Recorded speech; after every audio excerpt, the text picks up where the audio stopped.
There is no more impactful moment in the history of basketball than this moment right here. You know, there's a weird way you can debate that. This shot changed everything from my perspective. This shot did it all. And somebody tried to argue me about play style and the play style changed based off of the Spurs and the Heat and all that stuff. It's this shot. This shot sent so many ripples that now we have an alien in the league. A single moment? Yeah. It could be like a whole game.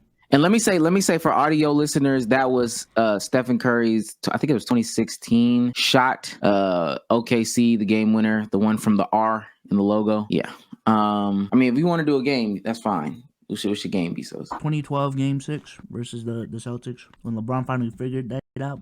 No turning back, man, for a whole generation. I don't know. We was done with the 90s by then, right? At that point, so it's starting to trickle down. Damo, you got one? In terms of how you're framing it, I would say you're absolutely right. If we're talking about the things that inevitably happen because this shot, the style, everything like that, the only thing I could think of, honestly, my only one, in my opinion, would be the Kawhi shot against Philly, the triple bounce. I feel like had that not went in, Philly's going to the chip, Philly's going to win. The perception on Embiid, Ben Simmons is way different. Jimmy Butler probably doesn't get traded, so he's not going to go to Miami for the 2020s. He's probably going to stay in Philly. That team could actually contend and compete with the Warriors team coming forward. Well, not even coming forward because they dissembled after that, but they could have actually competed going forward a lot. And a lot of just other changes doesn't happen. Other teams aren't formed. Other narratives aren't happening. So there is no Ben. I doubt Ben Simmons is throwing the pass when Trae Young's on him because Jimmy's going to have the ball. Like, I don't think a lot of things happen differently, in my opinion, in terms of style of play in the NBA. Wasn't it tied though when Kawhi hit that shot or took that shot? I thought they were down, or were they tied? Even if they were tied, I mean, go to overtime. I felt like Philly won that. Okay. Yeah, I feel like winning that. There goes overtime. Okay. The shot took the game to OT. Okay, so then he misses it. They don't go to OT. Or Spaghettini doesn't know. Spaghettini doesn't. Oh my god, niggas is It wasn't a tie. I'm looking at it right now. 90. I think it was like 89, 89, right? It was a tie. If it goes to OT, I definitely got Philly winning. Okay. Sage, you got. So are we? So question is, changing like a domino effect of changing multiple things in the NBA, or changing like, is this like an influence conversation? Honestly, my shot encompasses both. This just has the most impact on basketball history, in my opinion. Basketball history. Okay. I would say we done with the 90s. This is close to the 90s. Not gonna lie, the push off does like get a lot of things in motion, because once Jordan really had a clear cut GOAT argument, shit got out of hand. Shit did get out of hand. First of all, the name Michael Jordan carried a lot more weight than the idea of what you want to build around to win a championship changed. Yes, some people were trying to imitate Wings, but it wasn't really a thing until niggas was sitting there like, yeah, he's better than all these bigs in history. Then obviously that introduces a player archetype like LeBron James, where what if it's a bigger guy that can do the guard shit that Michael Jordan could do? And then also has the moxie that Michael Jordan could do. Speaking of moxie and Michael Jordan's mentality, that's another thing that's instilled in the hearts and minds of like Kobe Bryant. And now everybody, all Kobe did was name the shit. Now Mamba mentalities in this next generation thing. So I would say Michael Jordan's push off, giving himself a clear-cut memory as to why we consider him the GOAT, is something that I would say is definitely giving that bump. But in terms of impact, that's why I said you could really argue it, because that's not even a bad take. Now in terms of like domino effects of just shit changing just cause, I ain't gonna lie, I think the easy two for me,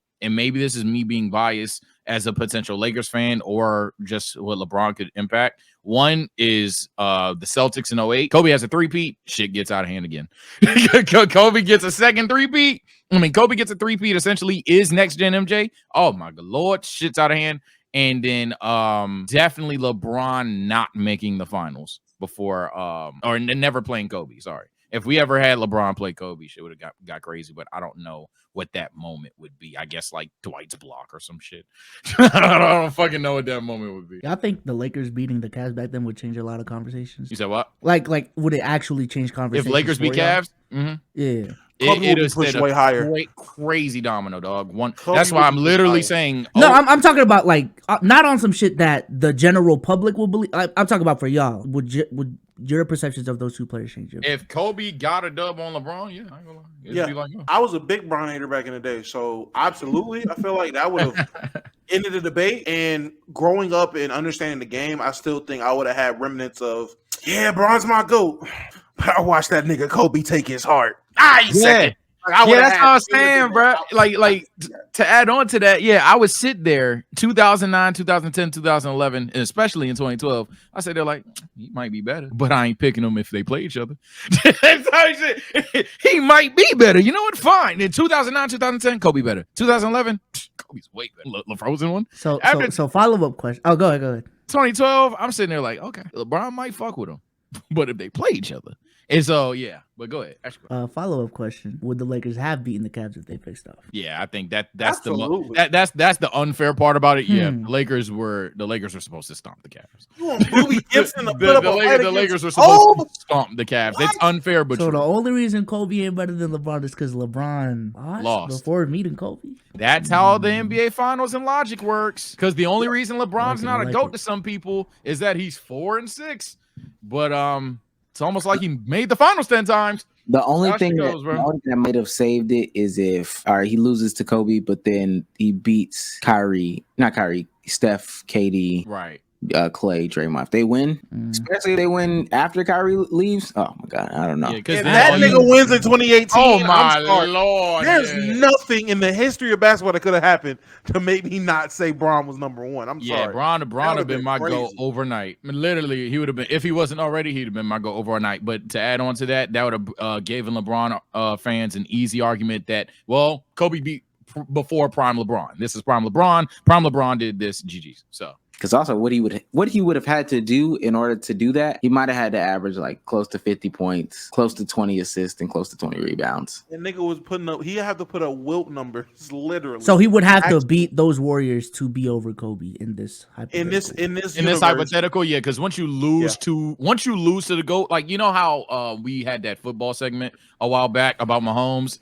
Fun fact for you if you don't know, Brady beat Mahomes. No, dude. Technically twice. But that offsides one was nasty. But he beat Mahomes. Actually, both were kind of nasty. But either way, he's beat Mahomes. So what Mahomes has to do is like generational shit for a lot of people. And the scary part is he's doing it. But that's what I'm saying. He has to do generational shit because people will always be able to say, no matter what happens, he lost twice. He lost to Brady twice. Like literally, he has to do something no one's ever seen. And he's doing. He's on path. He's literally on the path of doing something we've never seen.